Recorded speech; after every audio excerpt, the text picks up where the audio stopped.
So today we're covering novice affirmatives. So this is a complicated topic. So if you have any questions, just reach out to anyone on staff or preferably me if you have any questions.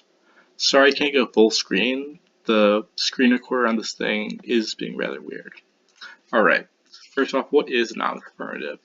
So the rules state that novices are limited to running one of 4 different case options during the year. This is a rule imposed by the NSDA, and it's really up to your state on whether they enforce it or not. If you're watching this video, I'm assuming they are of course enforcing it, and you need to find out which case to run. These restrictions come off in December or some other time. December is like the standard for Indiana, but some states do it differently.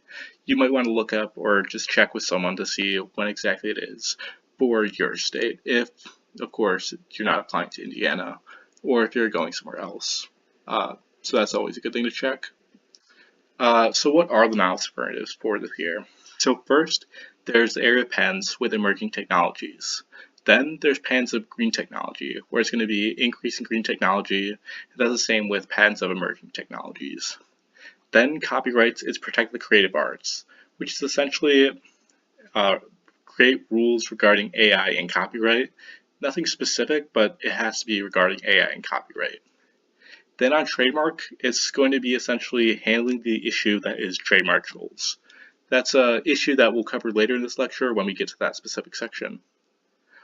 But this year, it's really complicated when it comes to novice cases, at least, because the novice case areas are essentially their own topic. Like, they're each their own individual topics instead of just actual cases.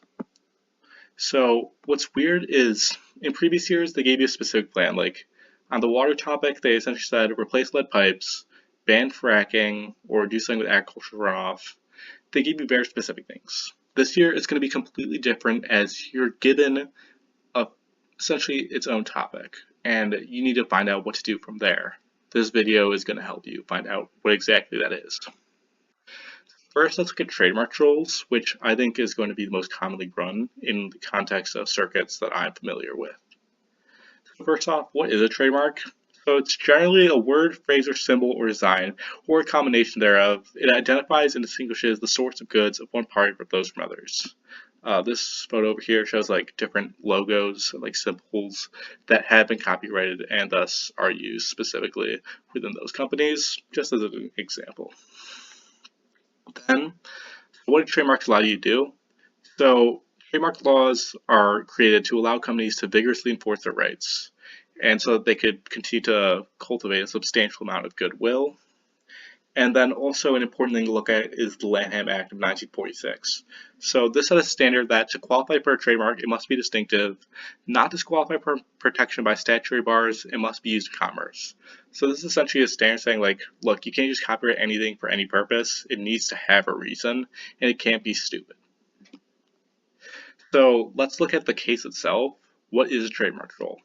There's 2 different types we could look at. One, there's having no intent to use the trademark. So they're literally just sitting on it with no intent of using it, and they're just having the trademark so that if someone comes in and uses it, which is very common, especially in the modern world with constant innovation and new companies coming up, they can just sue the person for trying to use it. And then there's trademark bullies, which are these big corporations like Apple, Microsoft, Google. It's that when a smaller company comes up and does something that is even remotely similar, these big companies are going to use their armies upon armies of legal teams to essentially just sue the crap out of anyone that tries to come near them. A big example was Apple sued like this small fruit basket company because they had an apple in their logo. Obviously that's stupid, but Apple's Apple, they have the means to do so, and so they did, and were able to sue this small company. This plan would help take away from that. But obviously, you can't have a plan without impacts, so you need to have advantages. There's a couple options you could look at. I think looking at open case list at the MSDI file for trademark trolls, which was the only camp that really put something out about it, would be your best option. So firstly, there's the advantage option 1 of small businesses, which we could look at. It shows that trademark trolls it's showing that they're harming small businesses, that because the plan takes away them, it allows small businesses to grow, which helps boost the economy. There's multiple scenarios in the file that you could look at that I highly recommend you do to show you like different ways that small businesses help the economy and different instances of such. But then there's the second advantage you can look at, which is big tech.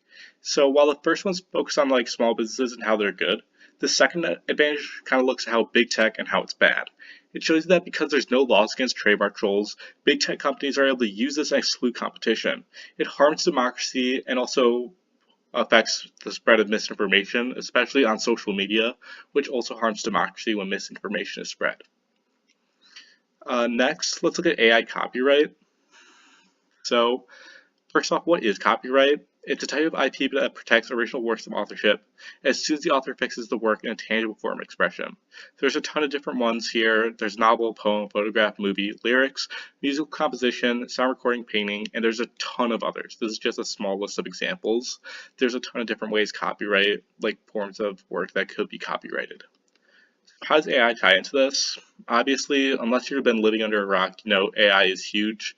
ChatGPT, military, in a bunch of different ways, AI is being utilized all over the world in a bunch of different ways.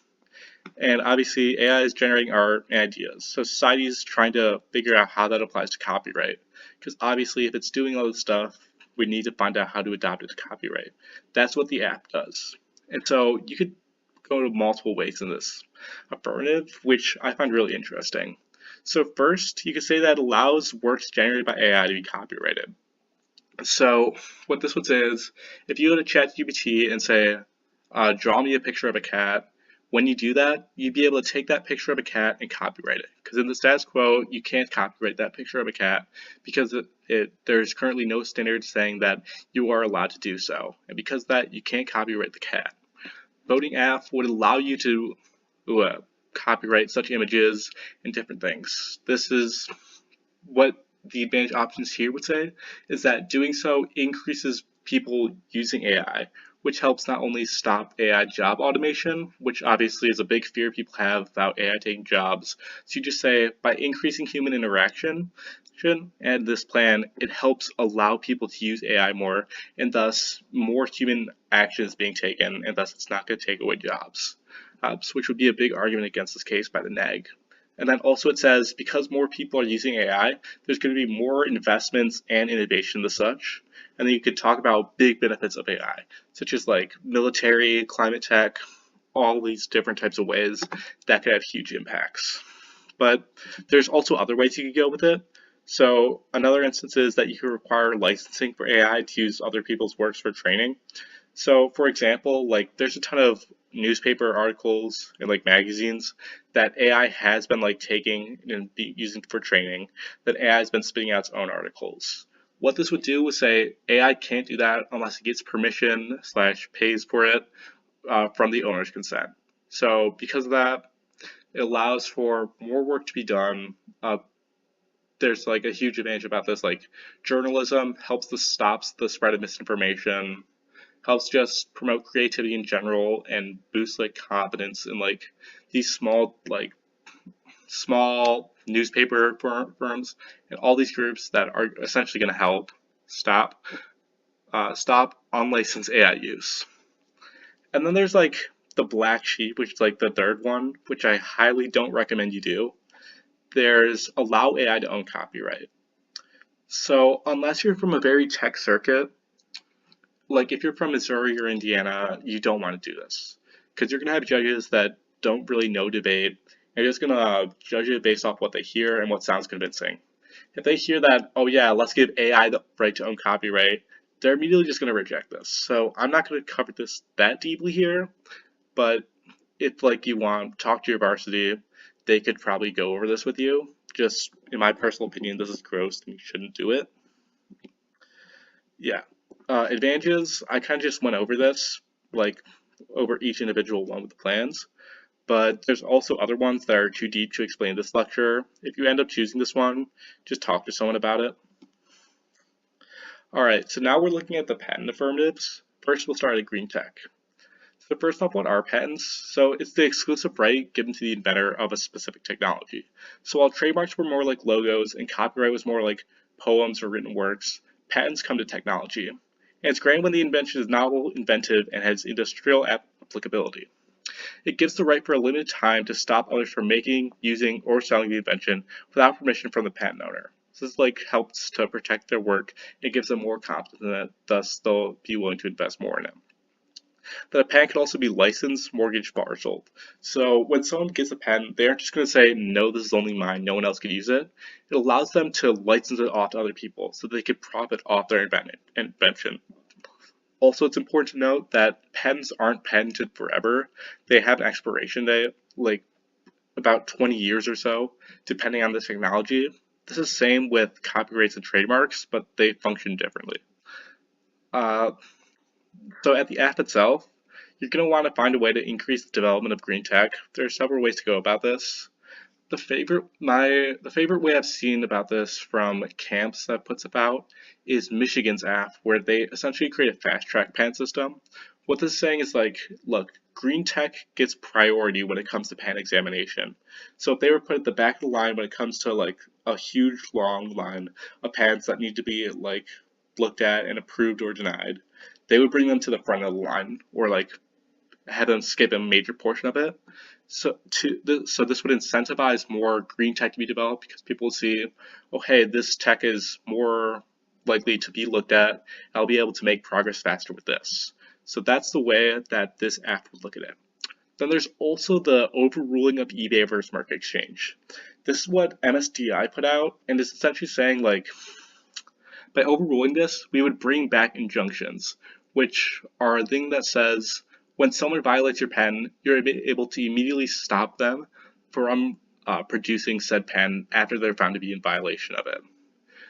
Which would, of course, increase innovation because if people see that, hey, there's less leeway for people stealing my patent, then I'm obviously going to want to increase more in it and see that when injunctions are there, there is action taken and they aren't just sitting around and letting it happen. Thus, it improves innovation and encourages more investments in it. So those are the ways I've seen it. I saw Dartmouth put out a file that's a lot weirder that I don't really like that much. They handle it in a completely different way. And they don't really explain it well, so I would only recommend looking at it if you had the time to research it. Because overall, it didn't really make that much sense, and the plan text is super vague for it.